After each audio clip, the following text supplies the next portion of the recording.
I'm nobody. I'm a tramp, a bum, a hobo. I'm a boxcar and a jug of wine. You think that my mind is like your mind, but it isn't. There's no need to feel guilty. I haven't done anything I'm ashamed of. Because we're outlaws. Yeah, when you're in war, mister. Believe me, if I started murdering people, there'd be none of you left. Friday night in Los Angeles, a movie actress and 4 of her friends were murdered. The circumstances were lurid. In a scene described by one investigator as reminiscent of a weird religious rite. This was at the home of movie director Roman Polanski. It was his wife, 8 months pregnant, who was one of the victims. Bodies were scattered inside, on the lawn, and the driveway. Others were a male hairdresser, the heiress to a coffee fortune, a writer, and a boy just out of high school. A scene more tragic than any horror movie. Stunned the city and shocked the world. In all my years, I have never seen anything like this before.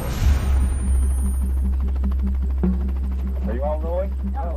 At 8:30 this morning, Winifred Chapman, an employee, came to work at 10050 Cielo and found several bodies in the house, and immediately the police were notified.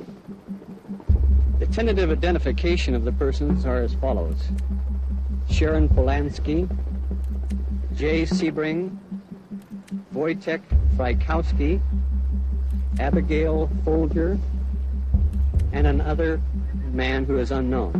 Where were the bodies found? All in one room? No. 2 of the bodies were found inside the house, 1 in the vehicle, and 2 on the front lawn.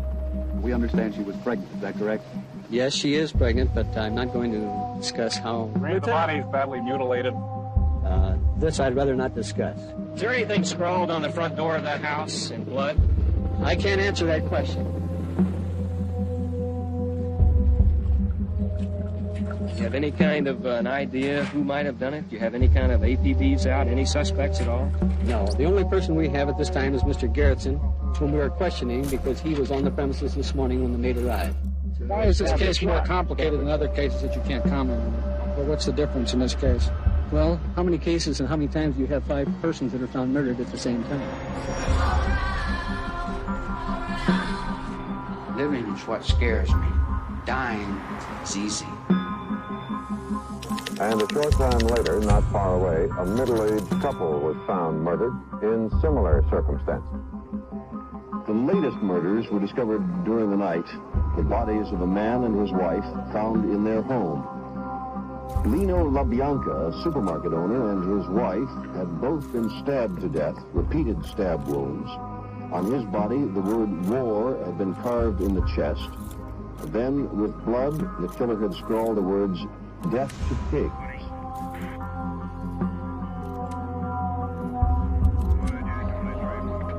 Oh my God, it's happened again. The slaughter of innocent people. That set off a panic state in Los Angeles. People locked their doors at night. People started arming themselves.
We thought she was a British star. Come to find out, she's an American all the time. A beautiful young lady you're going to be hearing a lot from. She's in London filming The Vampire Killers, a new film by director Roman Polanski. Sharon Tate is the young lady's name. I was born in Dallas, Texas. And lived all of your life in America? Not really. I lived in Italy for 4 years. Why was that? My dad's in the Army. An Army brat made good, huh? Try. Oh, that's great. And now, you have a monster movie. Not really. What's it called? It's called The Vampire Killers. Roman Polanski. Sharon. Looking at him, not at me. Okay? Looking at him? Yeah. You know, Yeah. Quiet in the back. Don't ever. During that period when I was in London, I remember an instant when I was thinking, I'm happy now, and I don't want anything else. London. 2 top film folk got spliced and the press and public turned out in force. He's Polish-born director Roman Polanski. She's American actress Sharon Tate. And the huge public interest their wedding created shows that the magic of motion pictures is as strong today as ever. After the ceremony at Chelsea Registry Office, the mini-gowned bride and the mod-geared mate made for the Playboy Club and a star-studded reception. Bunnies lavished champagne on some of the top names in show business. Michael Caine keeping company with very dishy Candice Bergen. The bride will keep working. Hubby says he wants a hippie, not a housewife. That was the only serious note of the day. The Tony Newleys got the star set really shaking.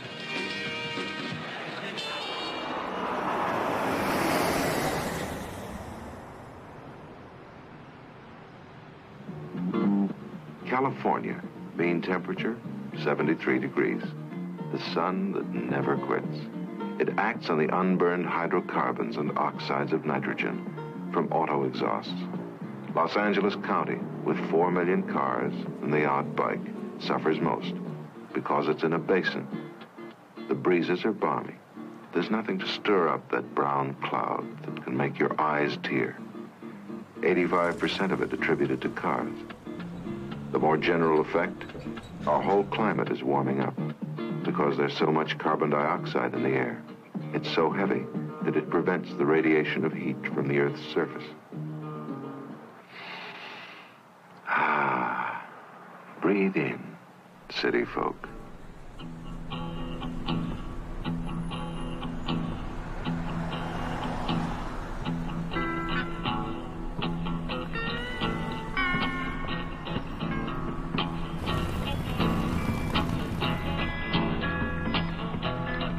Don't do anything illegal.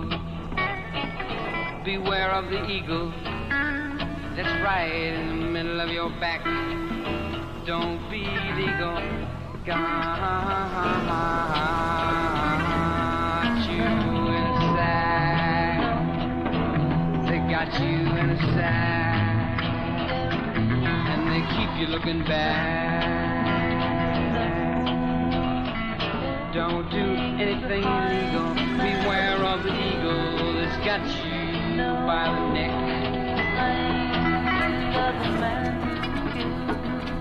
This is where they lived, among the stables, barns, and phony buildings of an old rundown movie location 20 miles from Los Angeles.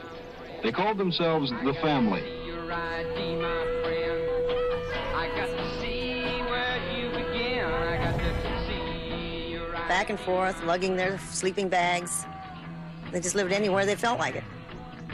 With their family. They were constantly taking dope, and they just sit around all day and sleep and got loaded. Police said they were a pseudo-religious cult. The family's leader, Charles Manson, he's a good person, a very good person. He's got a lot of peace. He was introduced to us as their idol and leader, and he was always interested in music. And everywhere he went, some of the girls kind of followed him and laughed and talked and sang. When I first met him, the man talked to me and he says, why don't you come up and the rules are that, you know, there is no rules. You just look at it and just be beautiful with it, and it's just beautiful to you. Yeah. You know, and I love him. His so-called power, which is, it only lies in his happiness. Yeah. That's what attracts people, is he's completely happy. Warm. He dances. Gentle, he dances, he sings. He looks beautiful, he looks happy. And this draws a lot of people, just like people are drawn to little babies. That's all there is. That's all there is brothers and sisters. And Charles Manson is your brother. Morning. Morning. Sun shining this morning. It is? Yeah. Well, what are your plans? I have none. Going to the desert. Desert? Yeah. So you were 14, 15, 16 during that time, right? I met him when I was 14. He was kind of impish and playful. You know, he could be funny. He was in the circle playing music, and he got up and offered me his root beer and gave me a big hug and, come join us in the circle. We've been waiting for you. It just all ended up seeming, like Providence or something.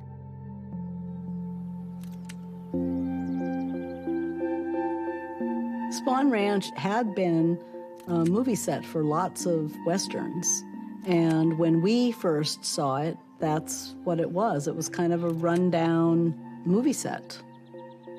The corral was way to the left, and there was a big barn. There was the jail, and there was a big saloon. But there were rooms behind them. And then there was the kitchen. There was a band of, we called them outlaw shacks. And then all the way to the right was George's house. He was blind, and it definitely showed. The house was in as bad a disrepair as, the facade. It needed paint inside and out.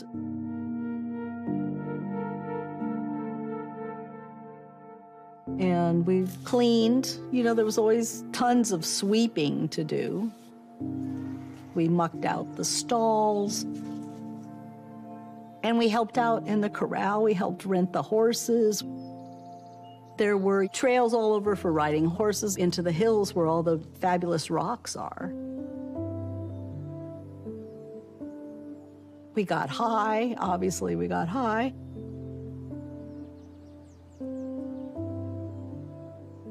I can just remember dancing together and just, maybe cooking. Helm's Bakery would come by and give us their day-old stuff at the ranch.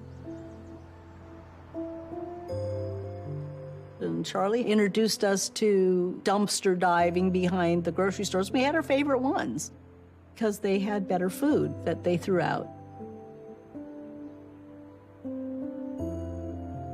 In the beginning, it was different. I mean, there was just 6 of us girls. Mary was pretty reserved, actually. She was very quiet. Mary really was like the matriarch of the family. I think Mary probably a little bit resented, like all of us did, sharing Charlie. Patty Krenwinkel was just like Mother Earth. I mean, she was just one of the sweetest, humblest, most nurturing girls in the family. Leslie, she was just like a giggly high schooler. I viewed her as a little haughty, and I hadn't been to high school. She'd been like a homecoming queen, and she really came off like that. Sandy was very smart, but she was very needy. You got that sense that she was entitled. She has remained one of Charlie's most ardent followers. Susan Atkins was definitely more worldly. She'd been a stripper, maybe she'd even been a sex worker. She'd been around the block. Gypsy came to the family at Spawn Ranch. Gypsy liked that lifestyle. She was playful. She played the violin. She was definitely a true hippie. I was closest to really Lynette. Lynette was kind of looking out after George. Lynette was really the closest confidant to Charlie. He confided more in her than anybody. And I think that Charlie played a different role for each one of us. I was falling under Charlie's spell. We were in a group marriage with all the lines blurred. We were brothers, sisters, mothers, fathers, lovers, everything to each other. One of the reasons we were pulled to Charlie is because he was a musician. All of us wanted to be musicians, and that's what we did every single night, is play music. Walking all alone, not going anywhere. Walking all alone, nobody seemed to care. Restless as the wind, this town is killing me. Gotta put an end to this restless misery. Usually, we'd get in the circle, and Charlie would administer the acid like a sacrament almost. Taking LSD, I mean, you can see the trees growing. I mean, you just really feel like at one with the earth and the universe. I mean, you just kind of like everything starts making more sense. And then at some point, he would orchestrate a love-in, you know, a orgy, for lack of a better word. I mean, we didn't think of it as an orgy, but that's really what it was. We were dependent upon each other. He didn't want us to think about our families. Forget your parents. You know, get rid of your inhibitions. You know, what the outside society says is wrong. You know, we're going in the right direction.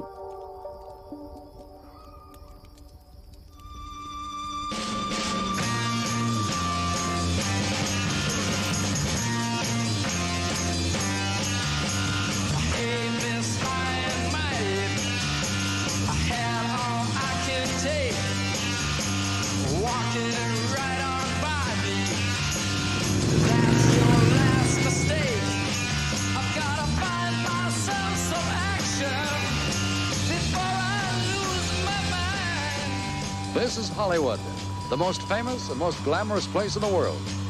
It's a place of dreams, hopes, and riches. Let's go Hollywood backstage and see this unique and fascinating place called Hollywood. The Hollywood scene was quite a vibrant scene. It was a period when the Beach Boys were very big, Buffalo Springfield, the Byrds. They were all coming up fast. They were all big. The scene in the nightclubs was a crazy melange of characters from the rock and roll world and characters from the underworld. You could see the celebrities hanging out at Jack Hanson's Daisy Club in Beverly Hills. Jack Hanson and his wife Sally designed Jack's slacks. Hollywood is the place where women started wearing pants, led by Marlene Dietrich in the 30s. Slacks are now an accepted item of feminine apparel. But at Jack's of Beverly Hills, they achieve a new impressive status. It could make women, particularly actresses, look sleek and sexy. Jack made a lot of money from it, and he opened his own club. You didn't apply for membership to Jack. You were invited to join. Steve McQueen, Roman Polanski there with Sharon Tate. Then, of course, there was Jay Sebring, who earned huge amounts of money for giving a movie star a haircut. And they could go wild, and they could know that no paparazzi would take their picture. Drugs were being used. If you saw it, you didn't talk about it. Many stars were probably looking for a little bit of an extra kick. So anybody with a kind of a rough reputation might have been adopted into the scene.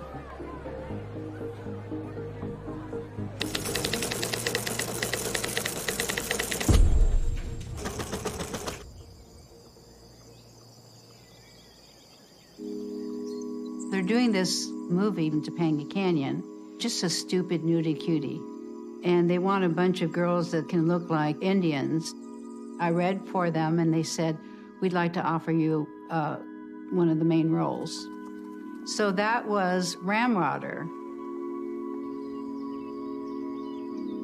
I show up, and just a little ways off, I see this stunningly handsome young man. And he came over, and he got really, really close, and he said, I'm your love interest. And he said, do you mind if I get a preview? He lifted my top, and he goes, perfect, just like I thought. Turned around and said, I'll see you later. And that's how I met Bobby.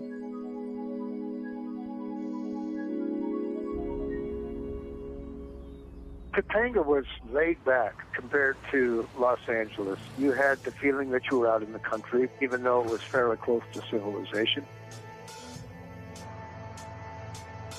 First time I met Charlie was down in the Topanga Canyon where it meets the highway. I heard music coming from this old wooden house. I went up the spiral staircase. There was a guy in a plaid shirt singing, playing guitar. Started playing this little instrument I found on the table and did the best I could to fit in with the man who was singing, who I was later introduced to as Charlie. After I moved into Topanga, I wanted to try to get some jobs playing guitar. One day I did get a call from the bass player in a band called the Milky Way. The band was built around the songs that Charlie was doing. We played the Topanga Corral, I think 2 nights or 3 nights before we were fired. I wasn't going to join his commune. I had no interest in that. But he as a person, as a musician, I did have an interest in. I thought he was worth investing a little myself in. It was enough of an interest to me that I kept coming back.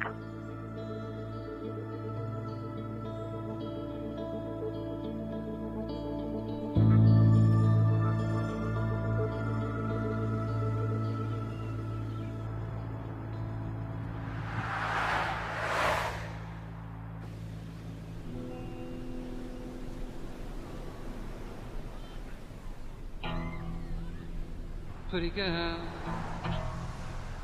A couple of girls met Dennis Wilson. He picked him up hitchhiking, and they introduced him to Charlie. Cease to exist. Just come and say you love me. I think the two must have hit it off. Suddenly we were like living there. Give up your world and learn not to love you.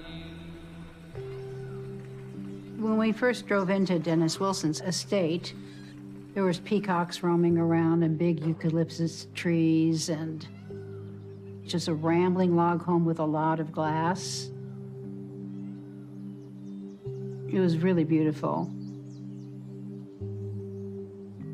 There was a guest house, big swimming pool.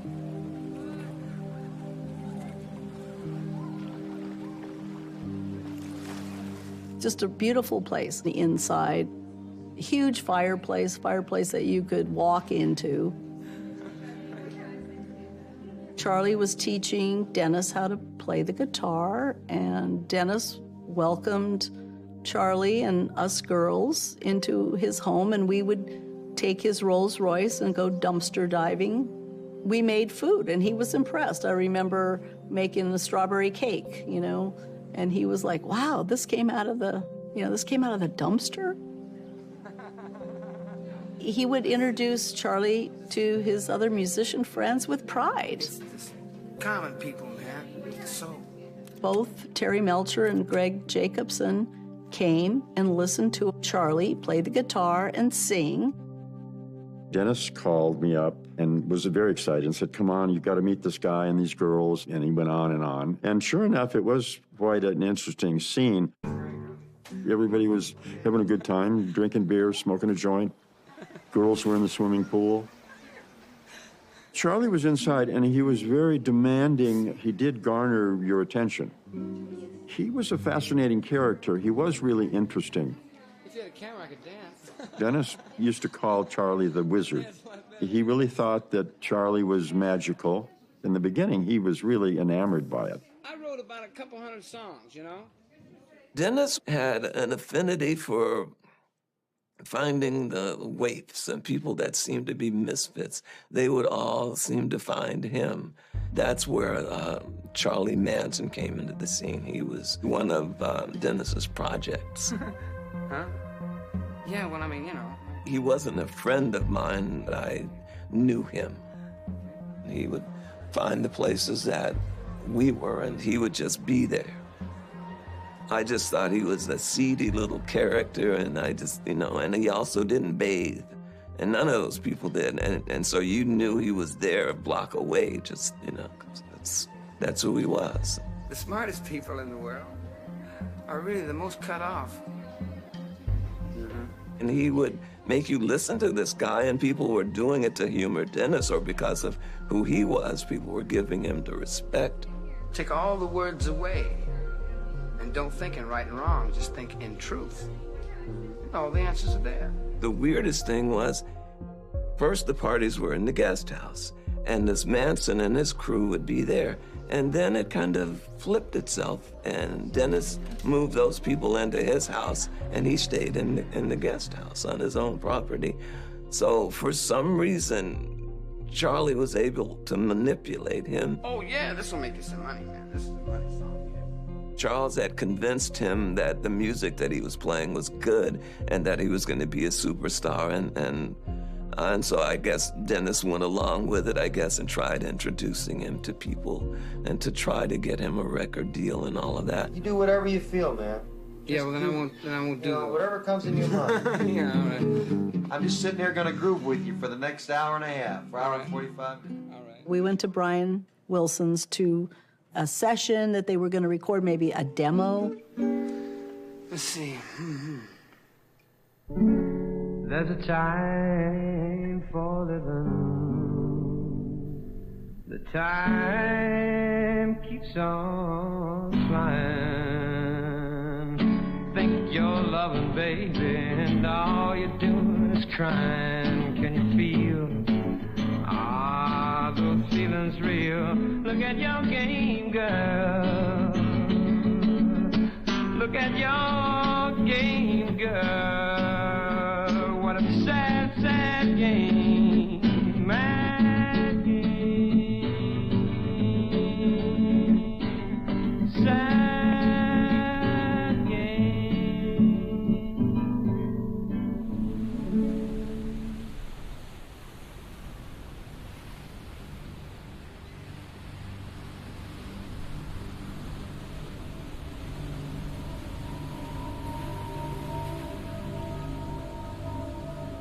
Summer was coming to an end.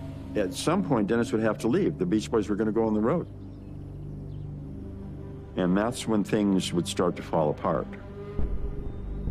I remember at one point, Dennis is gone. One of the accountants for Dennis says, you have a $1,200 Altadena dairy bill.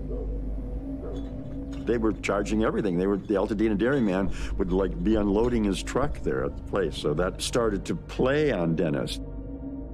He didn't want people to take advantage of him. Nobody does. And that became more and more apparent that that's what was going on. That was maybe more than anything else the formal beginning of the split, of going their separate ways. He was going to go away for 2 weeks on the road. And he said, Greg, can you get me out of here? Can you find a house for me? So literally, I hired a moving company to take Dennis' personal stuff out of there. And the whole idea was to not let the girls and Charlie know. He was really trying to divorce himself from that. He was really done with it.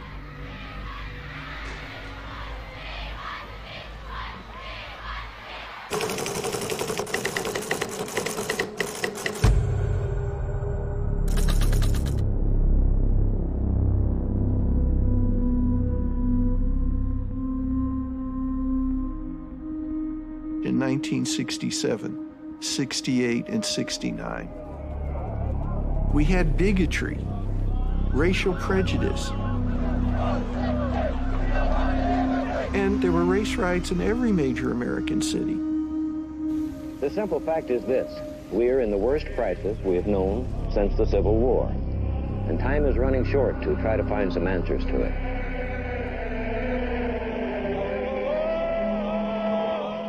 This was the image of the Negro Revolution only a few years ago.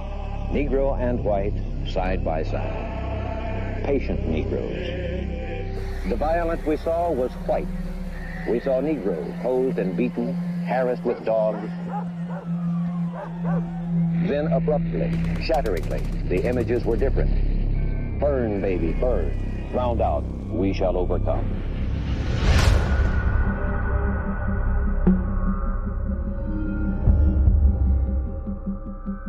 America is shocked and saddened by the brutal slaying tonight of Dr. Martin Luther King. I ask every citizen to reject the blind violence that has struck Dr. King.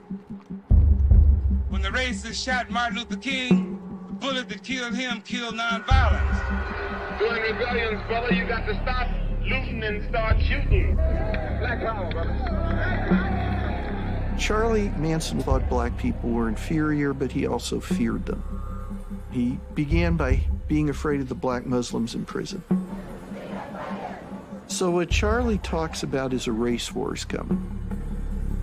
Call was for violence, and it filled the air, it seemed, everywhere.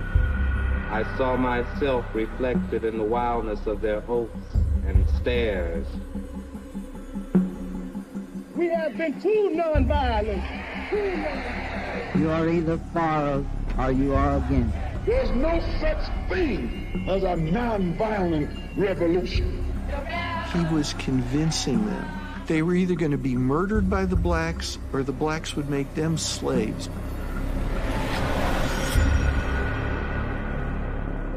The problem for a guru is if you promise that some great thing is going to happen and it doesn't, you've let down your followers. You don't have the magic after all. So you've got to do the sleight of hand. He's playing them the Beatles' White Album over and over and hear the messages the Beatles are sending us. Blackbird works it very well. Piggies works it very well. Then there's the song Helter Skelter coming down fast. One of Charlie's basic creeds is that there is no crime, there is no sin, that it's all just a game, and that God's getting ready to pull down the curtain on this game and start it over again with his chosen people. And that when Helter Skelter comes down, that the cities are going to be mass hysteria and that the beast will fall and the black man will take over. So what do you want to do? You want to die, or do you want to come with me and rule the world?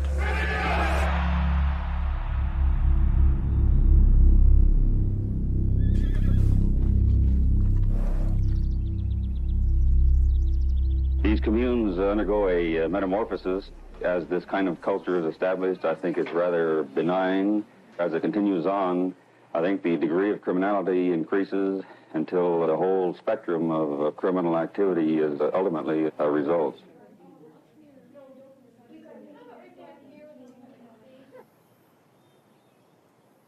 We'd been at Dennis's house. That had all, ended. Dennis had moved out, and then we moved back to Spawn Ranch. And that's when things started going a little crazier.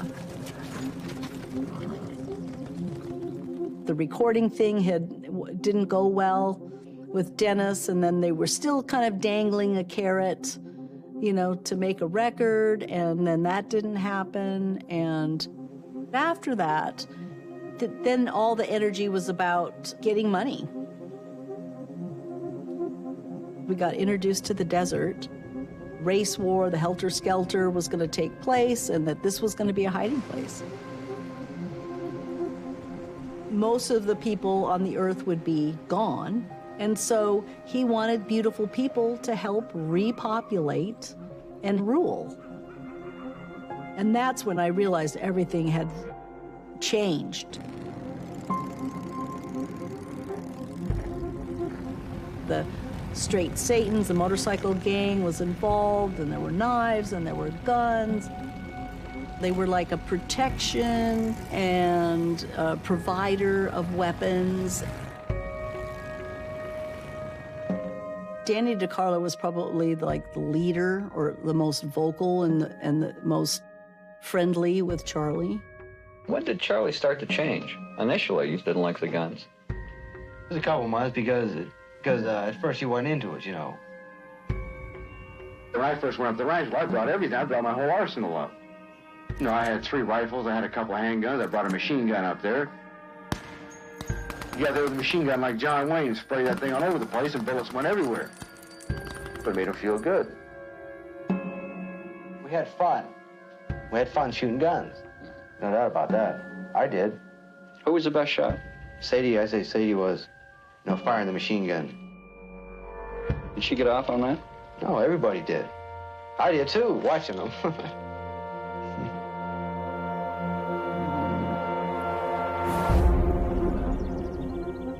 Back at Spawn Ranch, now they're really building up this kind of army, you know, really, and trying to get money to fund guns and gas and the different vehicles.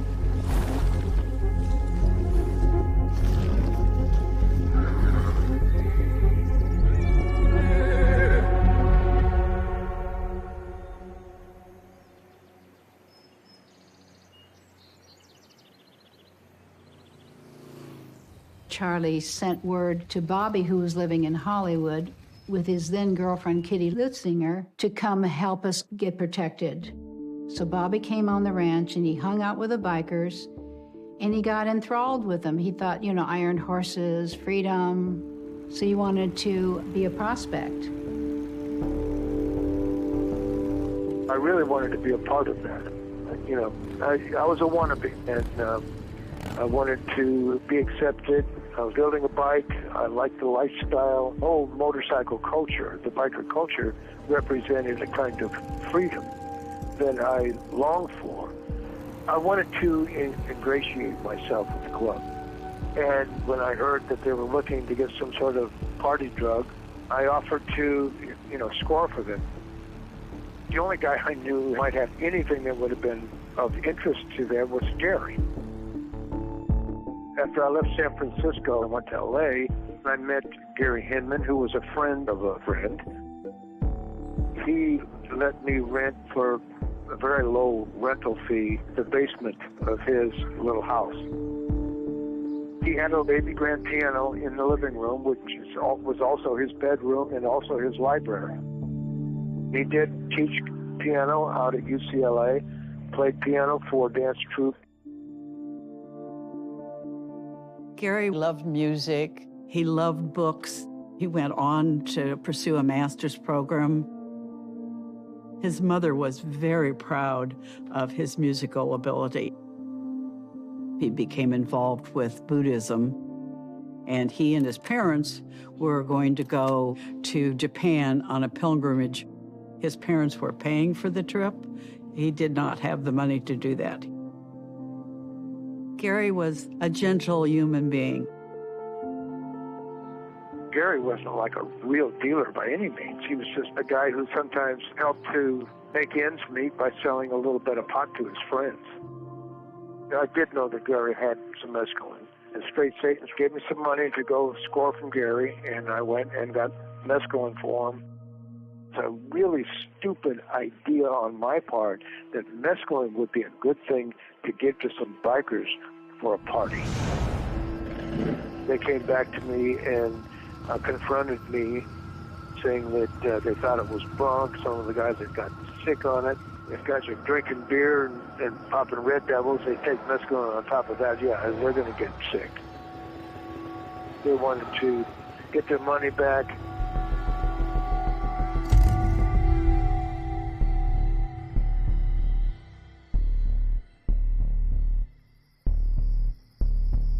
I thought I could just explain what the problem was and he would give me the money back.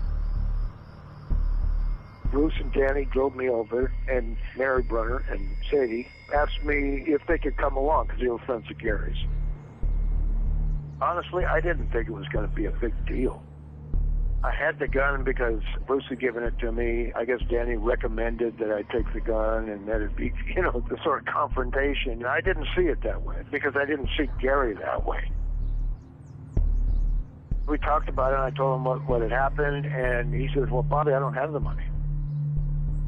He showed me his wallet and his checkbook. He had $57 in his checking account and a few bucks in his wallet. And then I'm starting to get frantic. And so I did hit him with the gun a couple of times. I didn't hit him very hard. I'm not that kind of guy. And that is exactly what Gary said to me. He says, Bobby, this isn't you. And I apologized. I said, I need to get something, Gary. I need to take something back to these guys. But I needed to be able to look around the house for something that might be worth some money. I gave the gun to Sadie, told her, like I'd seen done in cowboy movies as a kid, if he moves, shoot him. Sadie had begun yelling that Gary had gotten the gun. I just immediately ran into the kitchen and saw Gary trying to turn the gun on me, and I just dove at him. I got my hands on the gun. We were struggling, and the gun went off. In that instant, with both of us looking into each other's eyes, and I could see the same thing in his eyes that I was feeling, which was, I wonder if I'd been shot. I was able to take the gun from him. We both calmed down. I put the gun away, and Gary and I sat down at the table again. We came to the solution that he would sign over the pink slips to his VW bus and that little jalopy. The two of them probably weren't worth what I was in debt to the bikers over. What I didn't know at the time was that one of the women had called the ranch. The phone rang. There wasn't anybody else around, so I answered it. And it was Mary Brunner, and she said, "Get Charlie." After Gary had given me the title to the two old cars, we were on cordial terms again. Call it water under the bridge and leave it behind. We became aware that someone was coming to the front door, and Gary went to answer it, and he opened the door and said, "Hi, Charlie." And Charlie stepped into the front door and just slashed him across the face without a word, without warning. I said, "Charlie, why did you do that?" And he said, exact words, "Showing you how to be a man." And then Bruce turned to Gary and says, "Where's the gun?" And I said, "I've got it." Bruce took the gun as quick as they came. They left, and Charlie said, "Tell him about clean this mess up." Gary was bleeding. He's holding his hand up to his cheek. And I was just horrified. Gary was horrified. I spent the next day with Gary, and I didn't know what the fuck to do at that point.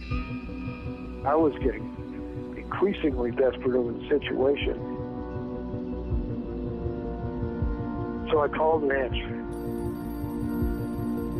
and got Charlie on the phone. I said, "Man, you created this problem, and I need you to take it back because I don't know what to do." And he said something to the effect, "You know what to do as well as I do," and hung up on me. And maybe a half hour later, I stabbed Gary to death.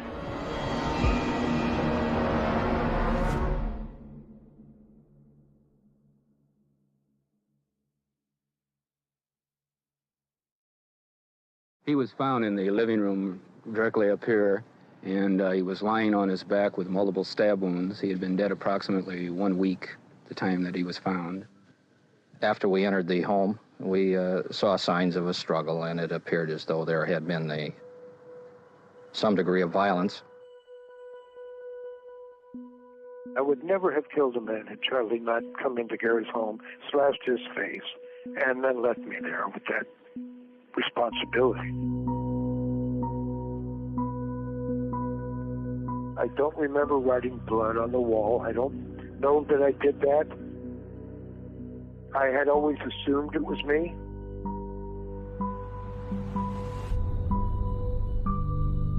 I had seen Bobby and Mary and Susan Atkins kind of huddled and whispering. The twinkle in his eye was gone. He looked scared and didn't look like Bobby. So I asked him, what's wrong? And he said, nothing. So I said, okay. And I just kept on walking.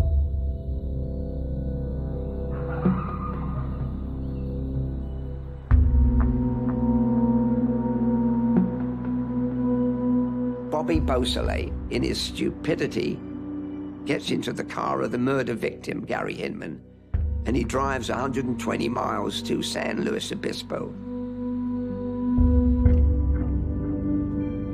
And drove off in Gary's car with the murder weapon. It was very early in the morning. The car broke down. The engine was still smoking when the highway patrol car passed by.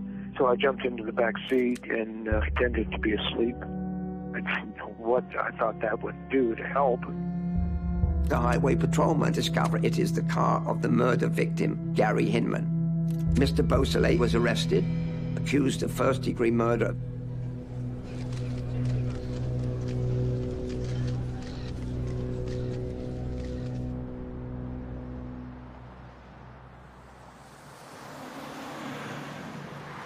After the murder, Charlie leaves town. Things were getting too crazy in LA.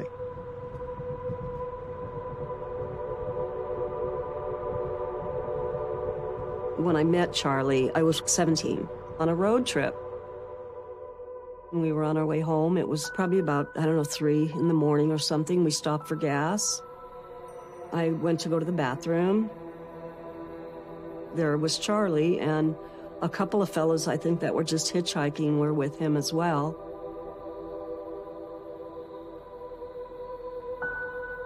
He said some things like, well, it's a beautiful girl like you out here so late at night.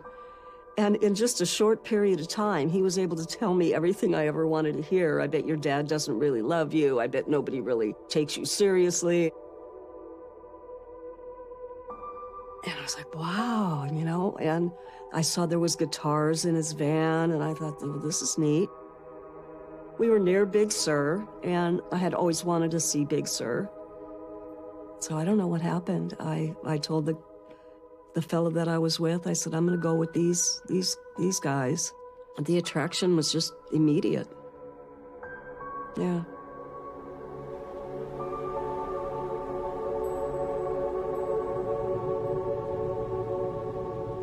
We pulled up to the Esalen Institute. He took his guitar and he told me, stay in the van while I go in there, and I'll be back in a little bit. So, okay. So I just waited.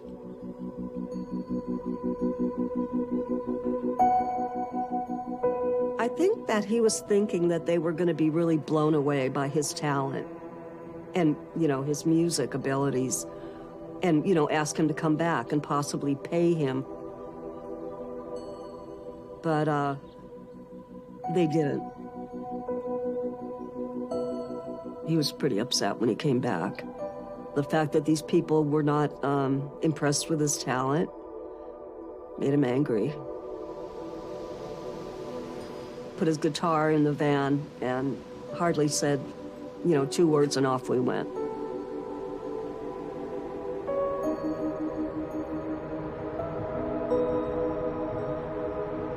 When we met at the gas station, I said, if I go to Big Sur with you, will you take me to San Diego to get my things? And he promised me that he would.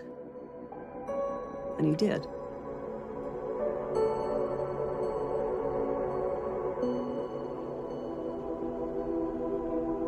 We spent a couple of hours with my sister and Charlie and my sister's boyfriend, and I don't think they were happy.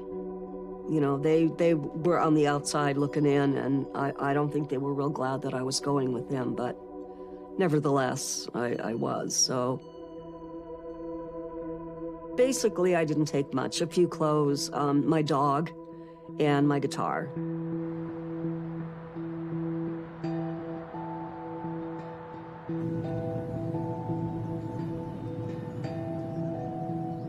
When we pulled up to the ranch, everything was turned over. Any clothes that I brought went into a communal pile, my driver's license, any money I had, which was probably very, very little. Everything that we had went into like a communal pot, and everybody just used whatever. Kind of gave up your identity, you know.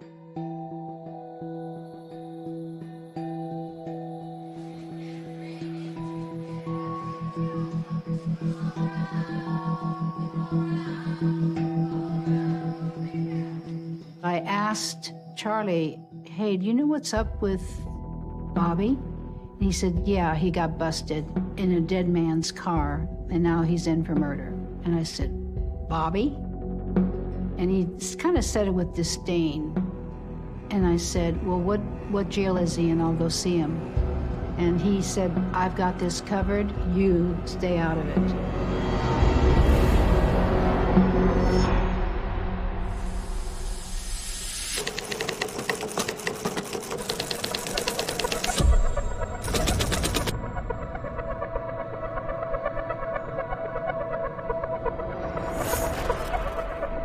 In my world, there is no wrong.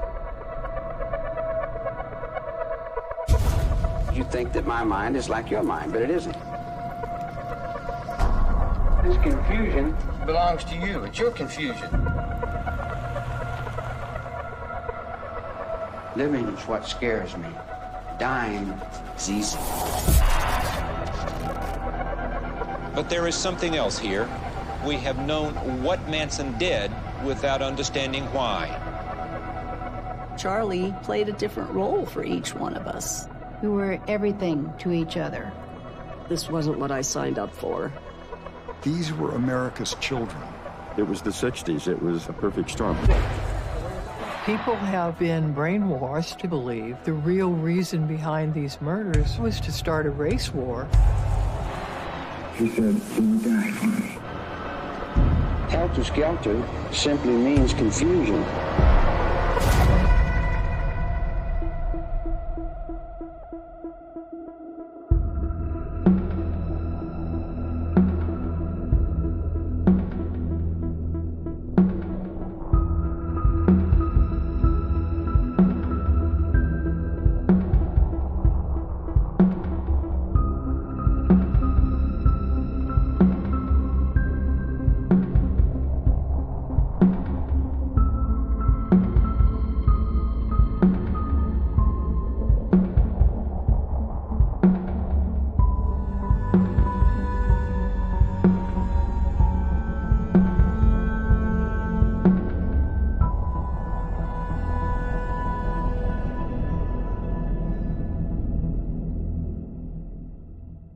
Rick, move your head.